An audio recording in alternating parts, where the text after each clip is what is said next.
Muy buenos días, bienvenidos al eso, no conservatorio, conversatorio de El Dije. Estamos con nuestros contertulios habituales y ya antes de que empezáramos estábamos con una conversación bastante animada. Daniel de Bono Sí. estaba haciendo Hago una referencia pregunta. a la ley de Plosel. Sí. ¿Nos puedes explicar un poco? Sí, hay un libro del año 2013 de Debra Smith que se llama Demand Driven Performance Smart Metrics, o cómo usar las indicadores inteligentes. Y comienza el libro con lo que ella llama la ley de Plossil, que es según lo puede definir ahí como la ley número 1 de las operaciones, la ley general de las operaciones, y quería compararla o hacer un análisis frente a los principios del flujo. Porque en realidad dicen lo mismo, o al menos a mí me parece. La ley de Plossil era, o es un señor que escribió el segundo libro de Orlicki, y desarrolló el MPT2 junto a Oliver Wall. La ley de Plossil dice que todas las mejoras en el ROI, o sea, el retorno de la inversión, están dadas por la velocidad de flujo de materiales e información relevante. El análisis que se hace de todo el libro de los indicadores inteligentes es que, aunque no puedas, en algún punto no puedas medir el ROI, porque es un indicador de resultado, siempre hay que medir el flujo y tratar de mejorarlo. De hecho, saca indicadores, índices de flujo, que le llama ella, para poder mejorar el tamaño de los lotes y la velocidad con que se renuevan, digamos, las órdenes de fabricación, las órdenes de compra, o todo lo que tenga que ver con los flujos. Y quería, bueno, analizar un poquito esto de la información relevante, que según se puede deducir sería la información que hay en los buffers. O sea, y bueno, y de ahí desarrolla todo, un poco en fase también con el Lean Manufacturing, que siempre están diciendo los japoneses que cuando uno mejora el flujo, cada vez que mejores el flujo, me decían, estás mejorando la facturación o estás ganando dinero, un poco esa la idea. Y eso le planteo, si realmente podemos considerar esa ley como si fuera la ley número 1 de las operaciones, y si estamos en fase con el tema de los principios del flujo, ¿no? Porque parecería ser que al final el flujo es el indicador principal, y no sé si sería la restricción principal. No, la Al final de restricción es todo. lo que impide generar más flujo. Sí. Mira, yo, o sea, con las palabras ley o sea, la palabra ley eh, es una palabra un poco abusada si es que Sí. uno la empieza a usar para un montón de cosas que... O sea, yo no sé si uno le puede decir ley a constatar una cosa que para mí hoy día es evidente, pero no era tan evidente tal vez hace muchos años, por eso podría uno llegar y decir, bueno, por lo menos no es decir el pasto es verde y la nieve es blanca, ¿no es cierto? No una trivialidad así. Pero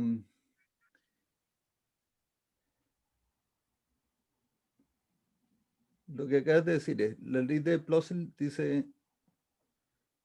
cada vez que uno mejora el flujo, mejora el ROI.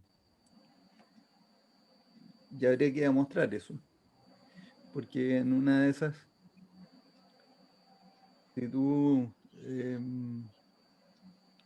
mejoras el flujo para producir más productos terminados que nadie compra, entonces no estás mejorando el ROI. Sí, pero se refiere a la información relevante también, ¿eh?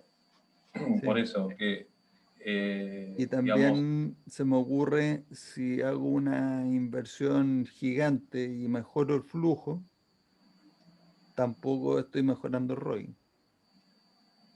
O sea, el efecto que queremos lograr es aumentar el throughput más rápido de lo que aumenta el gasto de operación sin que la inversión necesaria sea excesiva.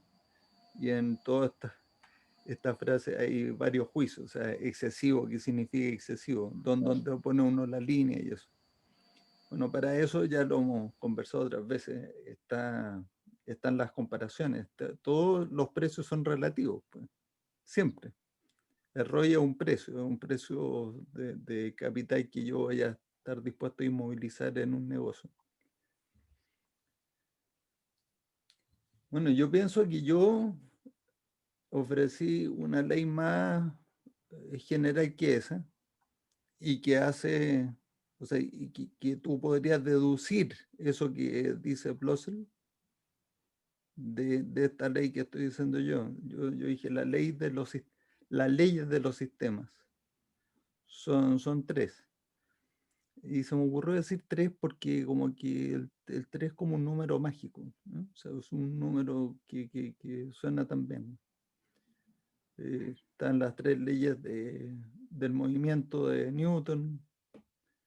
eh, Hay tres en muchas partes. Entonces, la número uno, el objetivo principal de un sistema es mejorar el flujo. Estamos de acuerdo con Plossel, por lo menos en la primera parte de la formulación. Número dos, el flujo que uno genera debe compensar todos los esfuerzos para generarlo. A todo esto yo no digo flujo, decía valor, pero está bien, vamos a hablar de flujo porque es la misma historia, pues.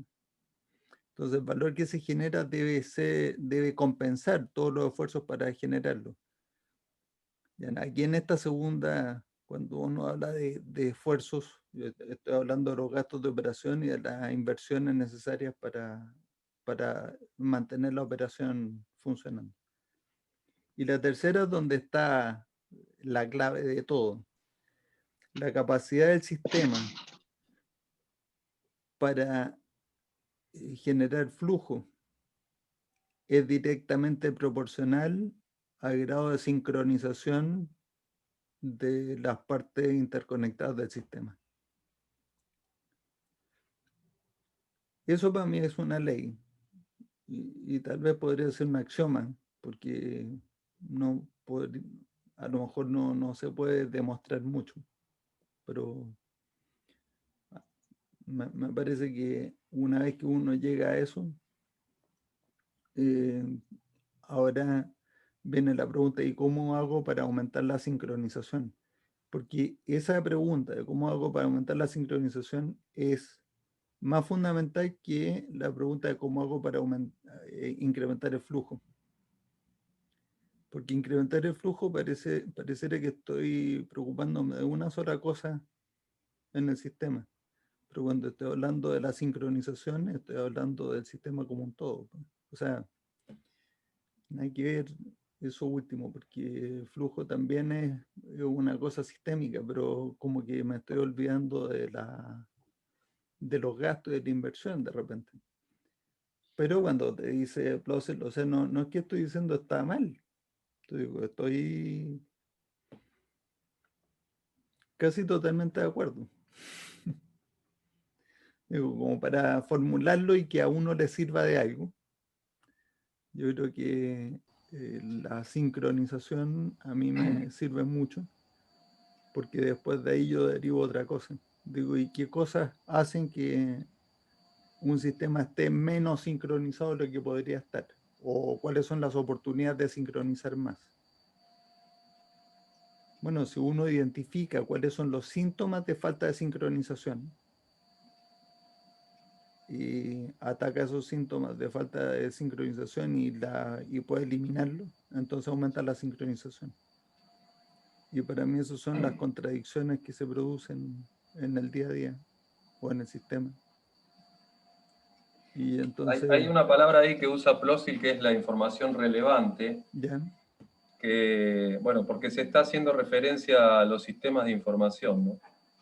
ujú, Y que hay veces que, no sé, pareciera que en la planta o en cualquiera de los sistemas que estamos manejando, el costo por hora parecería que fuera una información relevante y en realidad es irrelevante para el tema de sincronización.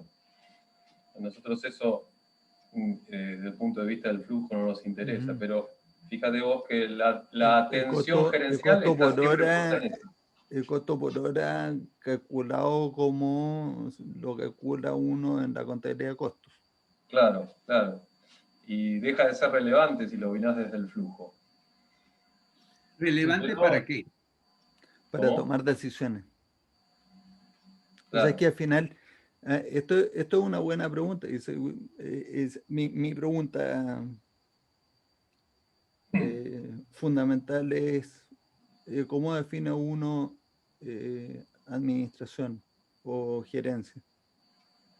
¿En qué consiste la gerencia? ¿En qué consiste administrar una empresa?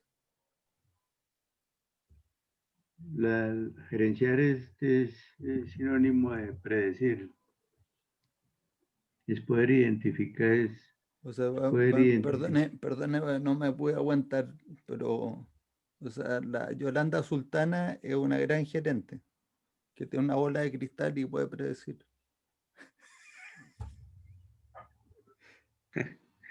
No, perdón, De acuerdo a una tu broma. misma Creo que está orientado a la toma de decisiones. Eso es sí, gerenciar, tomar Eso estoy de decisiones. acuerdo.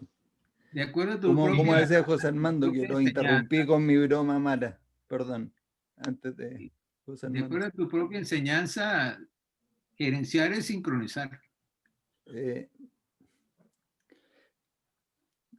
esa es la segunda derivada. Gerenciar es tomar decisiones para aumentar el valor de la empresa. El Ujú. propósito de O sea, para lograr más del propósito de la empresa. digamos, la gerencia y la sincronización está determinada por Voy, el objetivo, el propósito. voy a revisar mis conocimientos. Están aquí. La administración de organizaciones es un invento humano. Eso es una primera cosa importante. Es un invento humano la administración. No es, a diferencia de otras cosas como la ley de gravedad o algo que pertenece a la naturaleza. O sea, todas las reacciones químicas no son inventos humanos. Uno descubre que pasan esas cosas en la naturaleza. Pero volar con aviones es un invento. Un avión es un invento. Entonces, la administración de organizaciones es un invento humano que consiste en tomar decisiones para lograr que una organización realice su propósito. Esa fue mi definición de hace varios años y yo creo que ahí estoy. Entonces, tomar decisiones. Así que contestando la pregunta, pues Daniel es para eso, para tomar decisiones. Bueno, pero en fin, Ellas están determinadas por el propósito, por el objetivo. las Por ejemplo, uno decisiones, ve en la naturaleza que antes de que hubiera quizás cualquier invento, habían cosas muy sincronizadas por la misma naturaleza, ¿no? El ciclo del agua, por ejemplo, eso está muy sincronizado. El ser humano, pues, ha ido cada día, digamos, haciendo muchas sincronizaciones a propósito de unos objetivos específicos. Por ejemplo, el agua en un río y digamos, el labriego que quiere aprovechar y organizar esa agua. Entonces se da con respecto a un propósito específico de él, unas sincronizaciones ya para bien particular. Entonces el propósito, el objetivo determina decisiones que determina pero ahí utilizar tiene sincronizaciones. gran ejemplo, pues, gran ejemplo. Y entonces, fíjense que interviene usted en la naturaleza y toma una decisión, que es construir un embalse.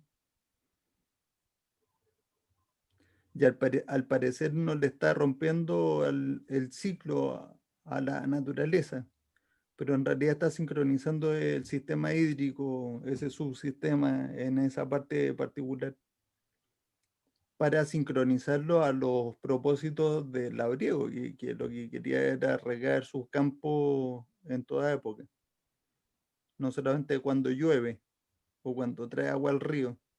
Entonces construye el embalse, y el embalse es un amortiguador que ayuda a sincronizar el sistema para el propósito de regar. ¿No? Bueno, buena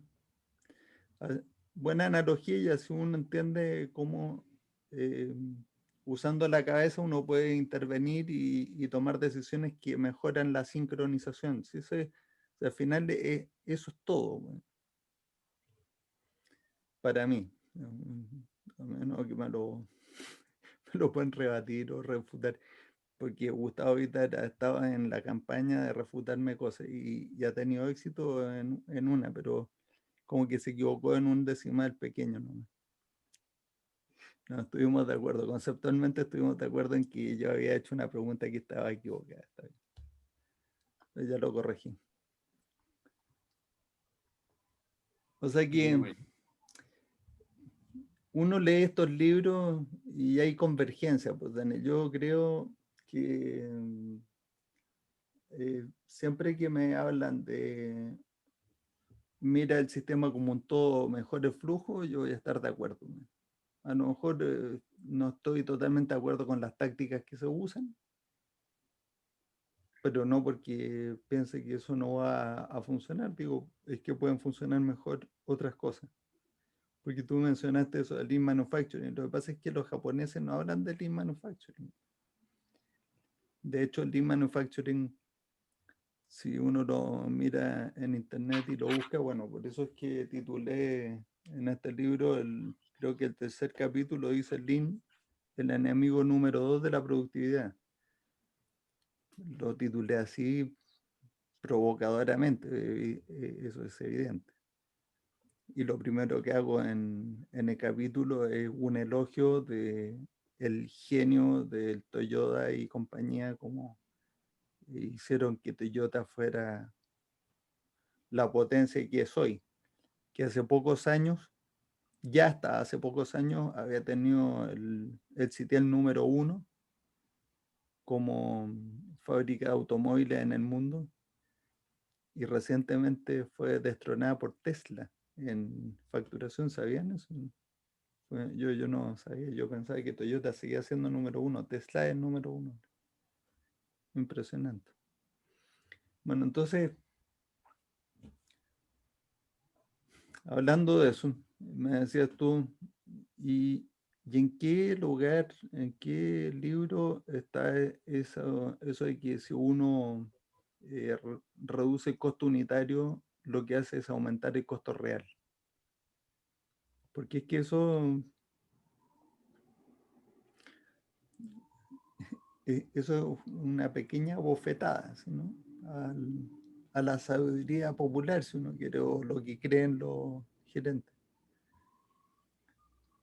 Y eso está recogido aquí. Voy a seguir haciendo publicidad en mi libro porque quiero que aumenten las ventas.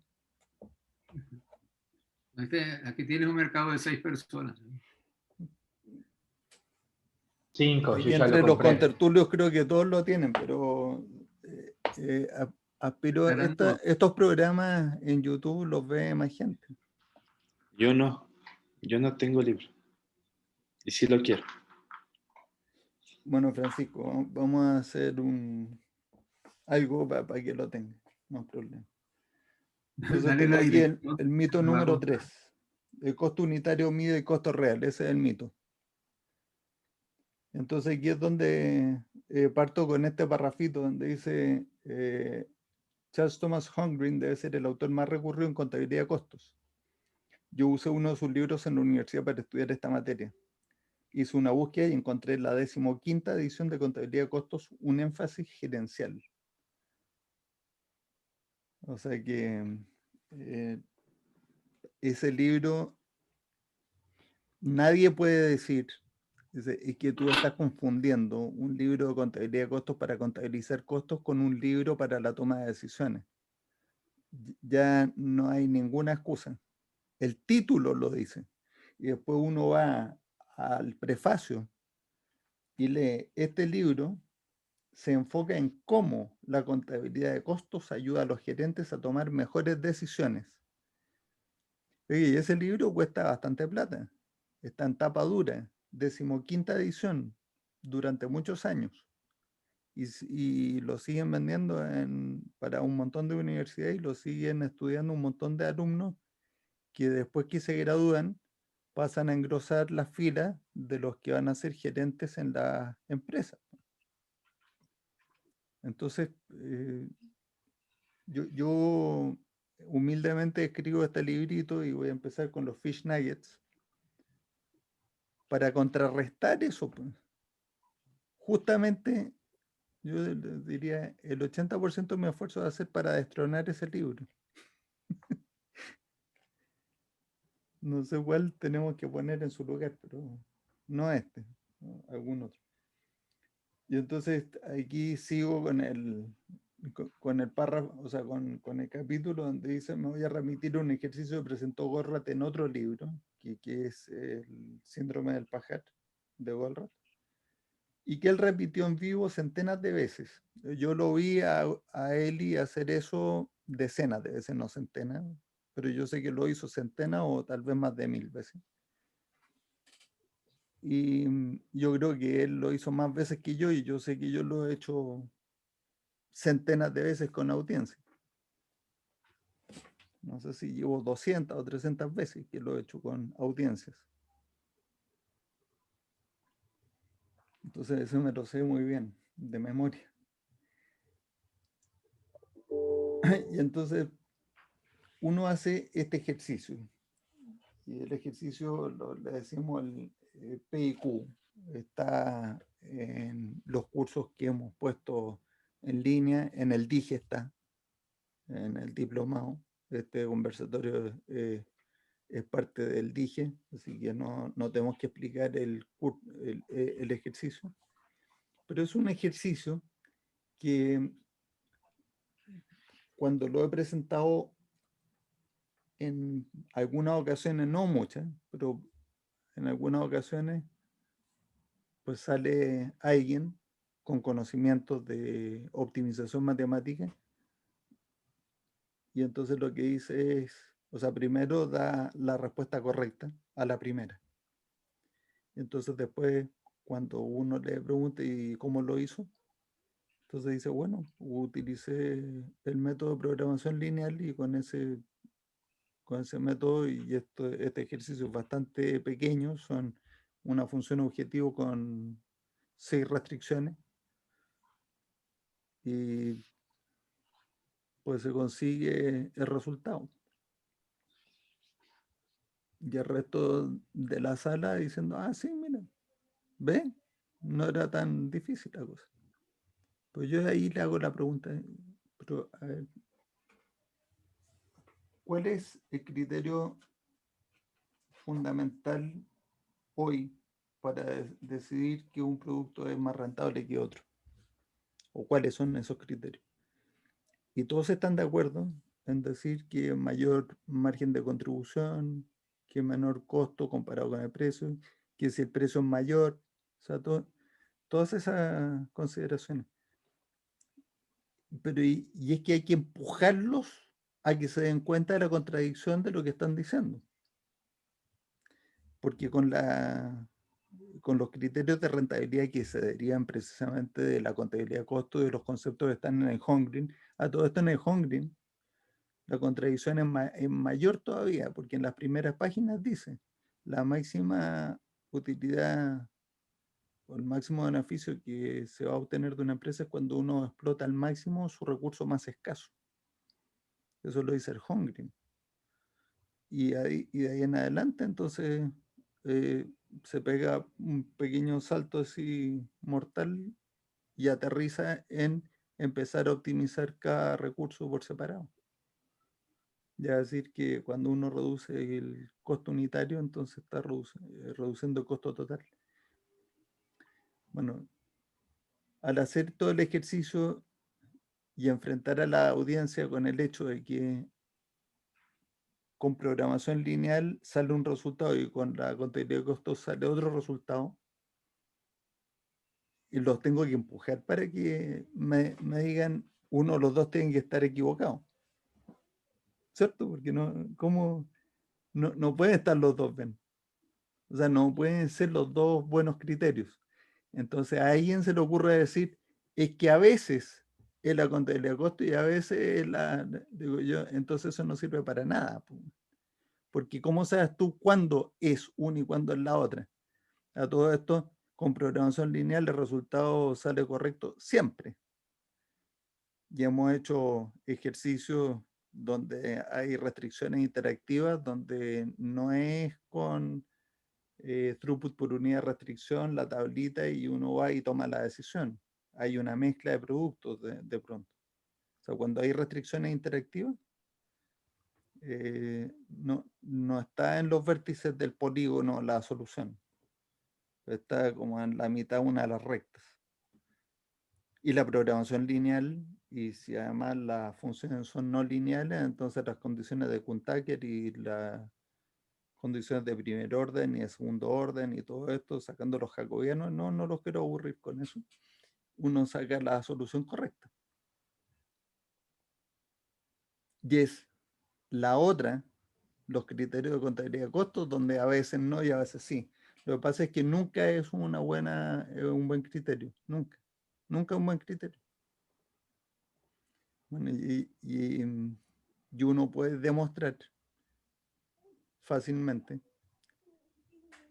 aceptando otra cosa, que esa ya es más difícil de demostrar, pero uno puede comprobar que cuando uno tiene exceso de WIP, exceso de trabajo en proceso, la capacidad del sistema como un todo se reduce. Por lo tanto, al aumentar, o sea, al tratar de reducir yo el costo unitario, estoy tratando de mantener a todo el mundo ocupado, y la única manera de hacer eso es metiendo exceso de WIP. Entonces, en la práctica, cuando yo reduzco el costo unitario a su máxima expresión, lo que estoy es logrando que el flujo total del sistema sea como el mínimo posible. En el extremo de exceso WIP, el otro extremo es mínimo posible metiéndole 0 WIP, ahí el flujo es 0, eso es obvio. Pero cuando uno está trabajando, está funcionando, usted le mete exceso de WIP y entonces se reduce la cantidad a producir. Y entonces al final, si uno deja eso funcionando varios meses, incluso el costo unitario calculado con los nuevos parámetros también aumenta. Pero entonces el costo real se maximiza cuando uno minimiza el costo unitario. Es una pequeña paradoja. No les voy a ocultar que yo disfruto cada vez que demuestro esto con los gerentes que son un poco arrogantes. Pero eso, a fin de cuentas, es solamente para darse un gustito uno, pero no sirve para persuadir a la gente a que cambie su forma de trabajar.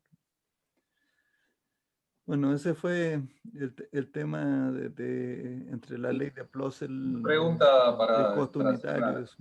El tema de la administración tradicional con respecto a la gestión por throughput es que estamos administrando desde el punto de vista clásico con variables independientes. Estamos viendo como si la mejora en cada punto con el pensamiento cartesiano sea la suma de las partes es el todo, ¿no es cierto? Ese sería Sí. como el problema principal.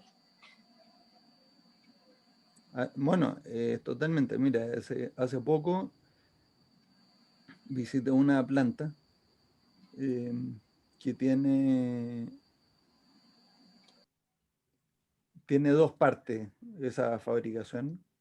Uno lo podría mirar como toda una fábrica, así la dan ellos, una fábrica completa, donde la primera parte produce un sustrato que después se va a usar en el resto de de la fabricación, y en el resto de la fabricación se compran a proveedores externos el resto de los insumos, de las materias primas. Entonces, cuando uno va a mirar cómo fabrican este sustrato, no les voy a dar muchas más pistas de qué es lo que fabrican y qué es lo que es el sustrato y nada, porque hay firma un acuerdo de confidencialidad con la empresa. Así que no les puedo dar mucho más datos que eso. Entonces, solamente vamos a hablar en concepto, porque esto es válido para un montón de industrias, un montón. Y entonces uno va a mirar cómo fabrican ese sustrato, entonces le pregunto de dónde se fabrica esto. No, esto se hace en unas máquinas grandes, donde no vale la pena meter menos de 500 kilos, y entonces tengo que hacer grandes lotes. Trato de meterle 2.000 kilos, 3.000 kilos, 5.000 kilos, ojalá. Y entonces así tenemos menos desperdicio, se hacen corridas más largas y menos desperdicio, y se interrumpe menos esa producción. Y al mismo tiempo, el gerente general, el año pasado, recién asumido, porque lleva cerca de un año, un poquito menos, como 10 meses de gerente general actual, le pidió a operaciones que para reducir todos los costos, el WIP, el scrap y todo, mantuvieran 0 inventario en donde se pudiera, para empezar de sustrato, o sea que se mandara a fabricar solamente la cantidad de sustrato que uno necesitaba para las órdenes posteriores. Y es todo a pedido, o sea, los clientes piden 2.000 kilos de algo y uno les fabrica. 100 kilos de otra cosa y uno les fabrica, y así.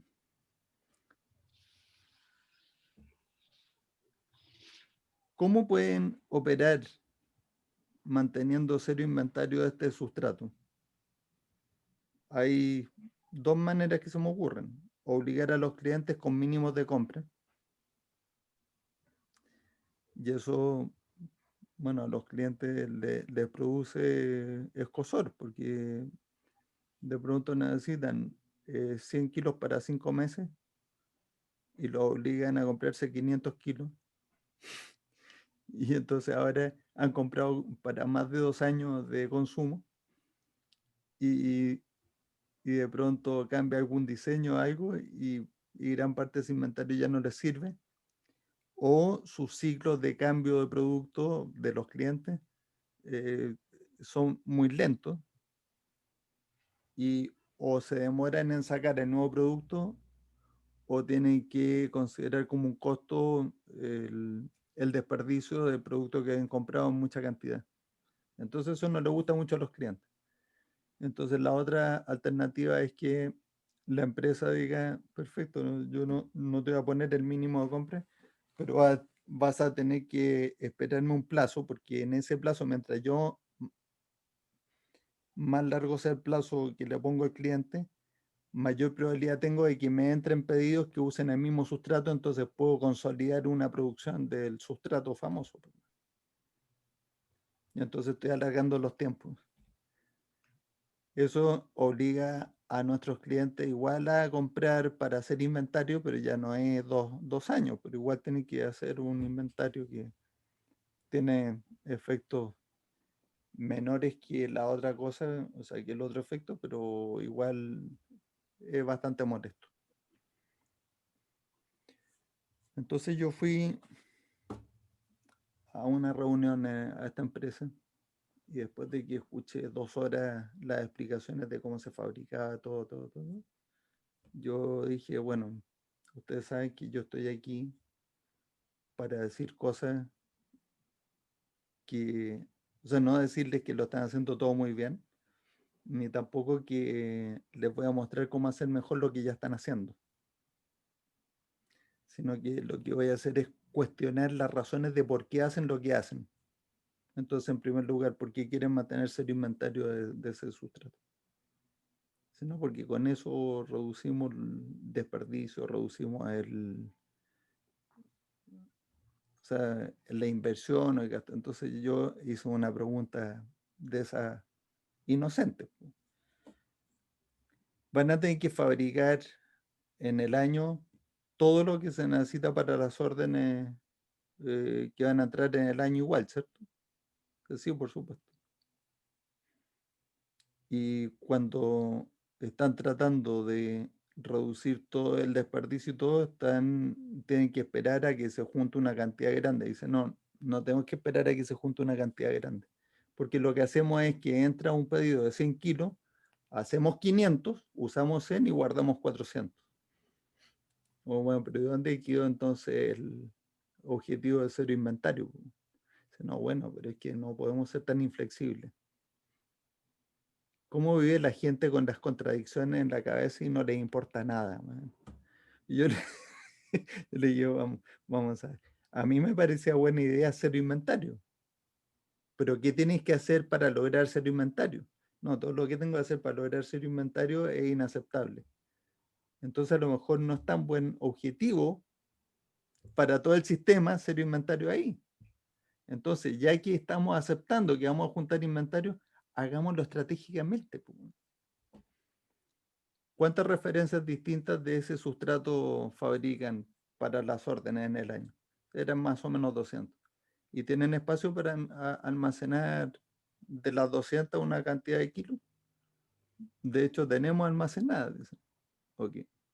Entonces vamos a hacer amortiguadores de inventario del sustrato. Vamos a desacoplar las necesidades del sustrato del resto de la fabricación. Entonces, cada vez que entre un pedido a un cliente, uno, aunque sean 10 kilos, uno lo saca del inventario. Pues.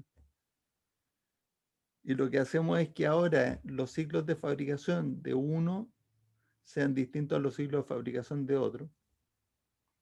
Y eso lo logramos poniendo este desacoplador de la operación, pero que es un sincronizador de flujo, que es este amortiguador de inventario.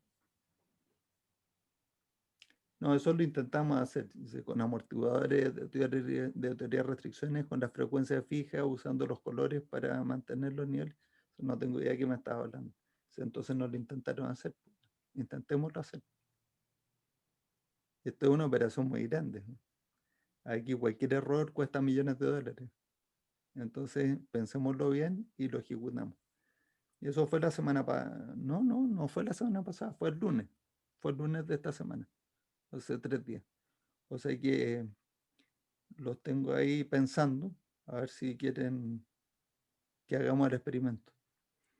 Pero es un ejemplo donde lo que decías tú, Daniel, ese afán de optimizar en cada parte, te hace perder de vista el objetivo global. Bueno, ya cuando tenga el caso más avanzado, ya hayamos logrado el éxito, entonces lo contamos como caso de éxito aquí. Pero como ha sido recurrente en nuestras reuniones, el primer éxito va a ser persuadir a los gerentes a que hagan el experimento.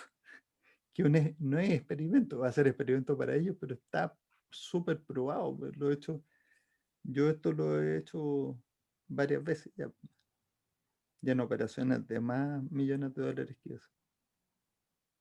Estos eran varios ya. Pero en fin.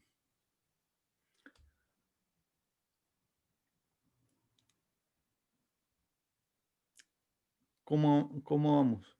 ¿Alguna otra inquietud o no? A mí me queda una duda de, esa era una planta dentro de todo bastante, digamos, simple para encontrar el punto de desacople. ¿Hay alguna forma empírica de cuando tenés varios puntos donde se concentran materiales, saber dónde poner, digamos, el punto de desacople? ¿Dónde está el punto de desacople? Sí.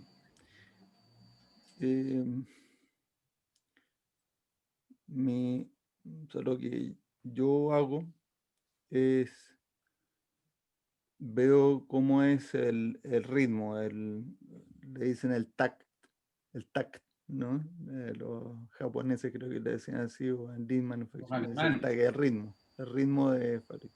Entonces, si tú ves que hay un ritmo muy, muy distinto en una operación que en otra, ese es un lugar donde uno tiene que desacoplar.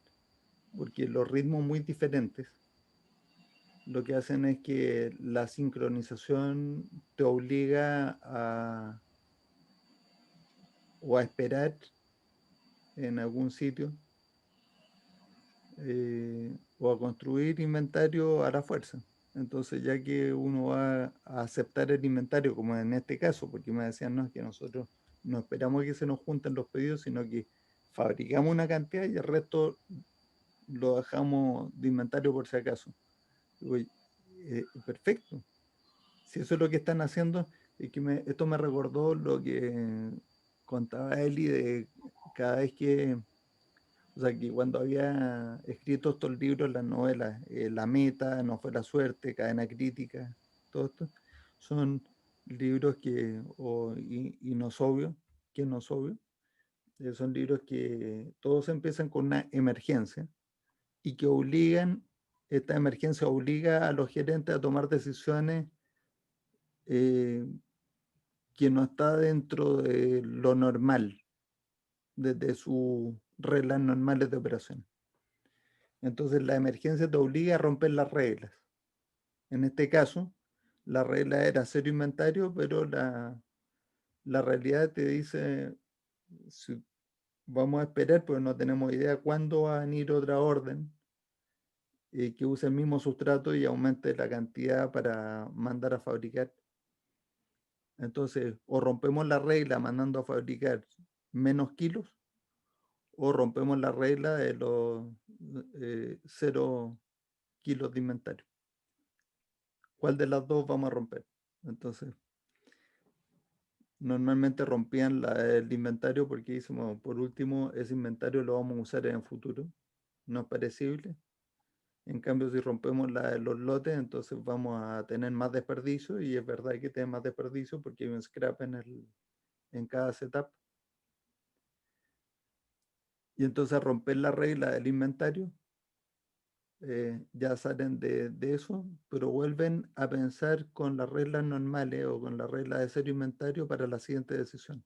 Entonces lo que decía Eli es que si uno se ve obligado a romper una regla, entonces estás inventando una nueva manera de trabajar.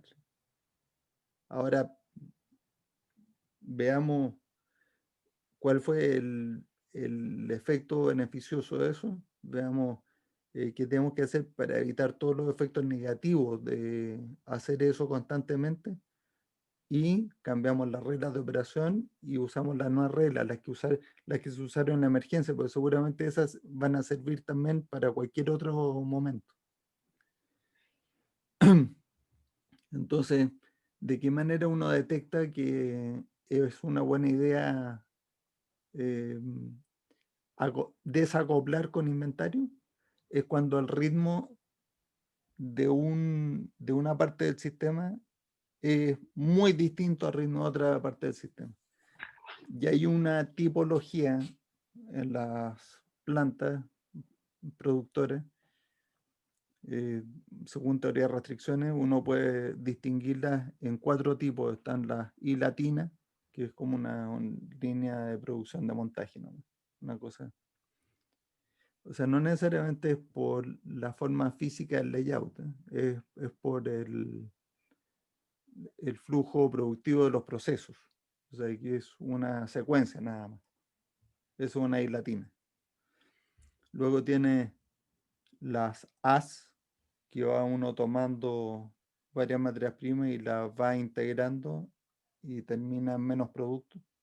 Están las Vs, que es divergente, toma una sola materia prima, por ejemplo, el ejemplo que ponía Eli con el acero, el acero hace un laminado y una placa de un espesor grande y un ancho grande, entonces después uno va y corta en anchos distintos y después de cada uno de sus anchos puede laminar para hacer espesores distintos.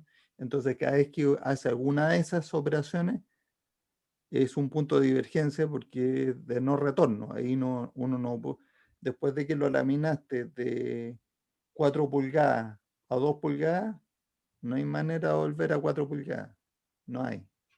Pues hay que hacer otra placa de 4 pulgadas. Y entonces, esas son las U's. Y luego están las T's. La T es porque tiene uno arriba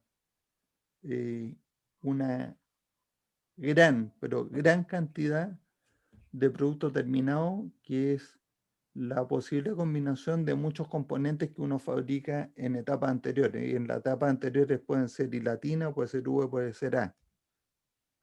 Normalmente I latina uno lo dibuja para que quede bonita la T, pero pueden ser combinaciones de esas cosas.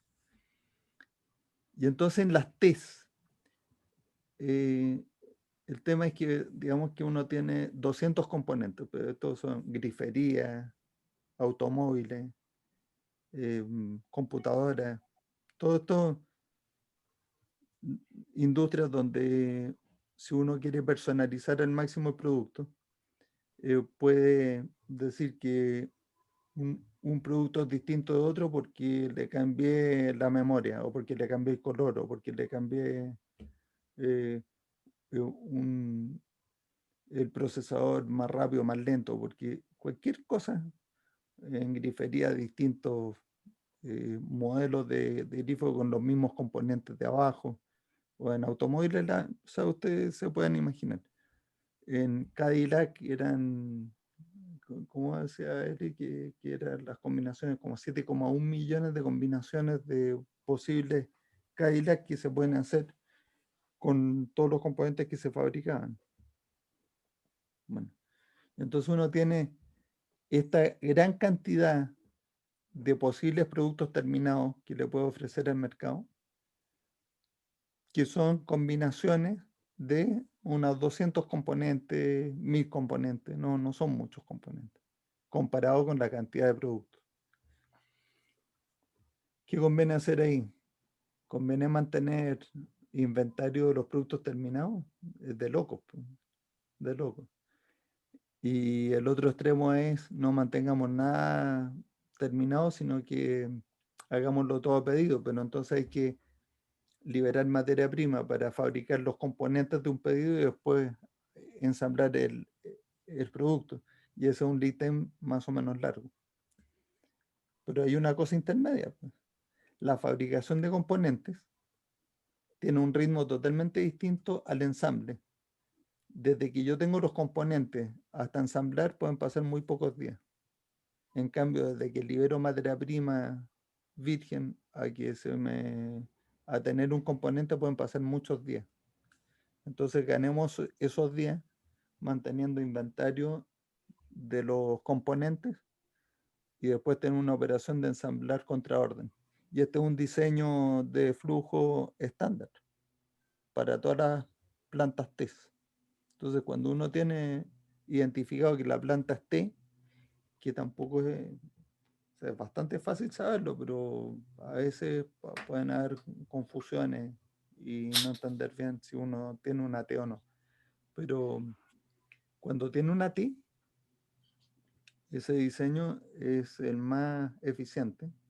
Y entonces, en vez de producir para disponibilidad, lo que uno tiene es ensamble contra pedido con una tolerancia del cliente bastante alta, la tolerancia a esperar un producto súper personalizado.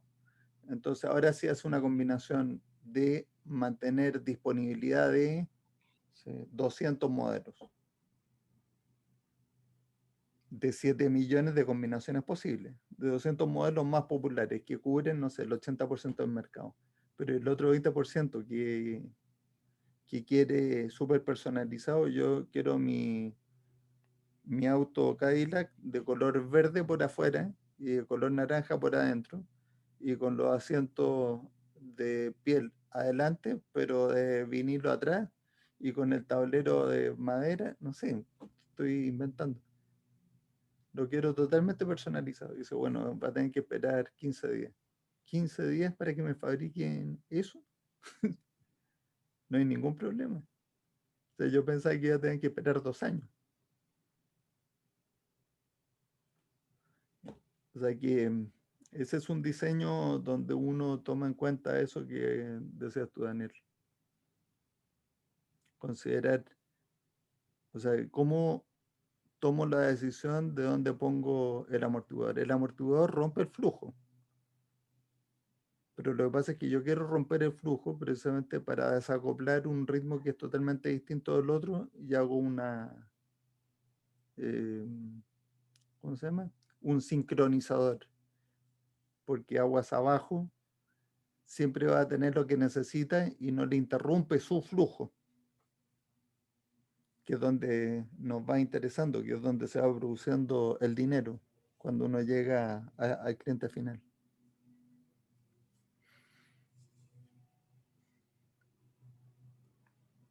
Bueno, la conversación de hoy ha sido un poco filosófica al principio, muy técnica al final, y espero que útil desde el punto de vista de que ahora cuando vayan y vean un flujo, pues uno tiene esta herramienta en su cajita. Y dice, este me está provocando problemas, ¿no será posible desacoplarlo con un inventario? Bueno, no siempre es posible, pero el otro principio, porque ahora que lo pensé, no siempre es posible, es porque puede estar corriendo un riesgo muy grande a mantener un inventario que uno no sabe muy bien si va a usar o no. Entonces, habitualmente, en el caso de la TES, la probabilidad de que un componente no se use es muy baja, porque un componente es común a muchos productos. Entonces, mientras mayor sea la agregación estadística del consumo, menor es el riesgo de mantener el inventario. Y cuando uno está bien atrás en la cadena productiva, lo más probable es que un solo componente, un solo insumo, o sea, que uno fabrica algo, ese sí puede ir a muchos productos. Entonces no es tanto riesgo. Si hay alguno de esos productos que uno fabrica en esta fabricación de sustrato es súper específico a un solo producto, yo digo no mantenga inventario y para ese producto prometa el plazo más largo porque hay que fabricar todo. O sea que estas es la última consideración. O sea, como principio básico, una buena decisión en operaciones es siempre usar la capacidad para producir cosas que tienen una alta probabilidad de ser vendidas en un horizonte de tiempo razonable. Y ahí dije razonable porque en algunos casos lo que estoy haciendo es cubrir el año completo y es razonable para algunas industrias. Y en otros casos razonable es las próximas 2 semanas o 4 semanas. Depende de qué es lo que uno esté resolviendo con el diseño que está haciendo de la operación. Bueno, Javier hoy día se excusó. Los que quieran pueden enviarle un mensaje de condolencia porque ayer falleció su padre. Ya venía enfermo, pero me dijo que hoy no iba a asistir, me avisó y yo le dije, bueno, es evidente que hoy día tú no, digamos, a Toda ver si la nuestra próxima. solidaridad con Javier por Exacto. esa situación, Gracias. que es parte del dolor que embarga a todos, Sí, por esta situación tan tenaz de esta pandemia. sí, yo creo que tuvo algo que ver, al final fue una neumonía, pero sí. O sea, la verdad no estoy totalmente seguro de si todo partió con el virus o no. Me parece que sí, pero bueno. Gracias, Perfecto. Matías, por Bueno, comentarnos. Le haré llegar mis condolencias. Gracias por avisar. no, gracias a ustedes también por el cariño que le van a mostrar, así que. Perfecto, Así es. entonces nos vemos próximo jueves. Será Bueno, hasta la gracias. próxima conversación. Gracias, Daniel, por el caso. Hasta luego. Hasta luego, buen día. Gracias, Matías, por la información. Gracias. Hasta luego. Adiós. Muchas Gracias. Hasta luego.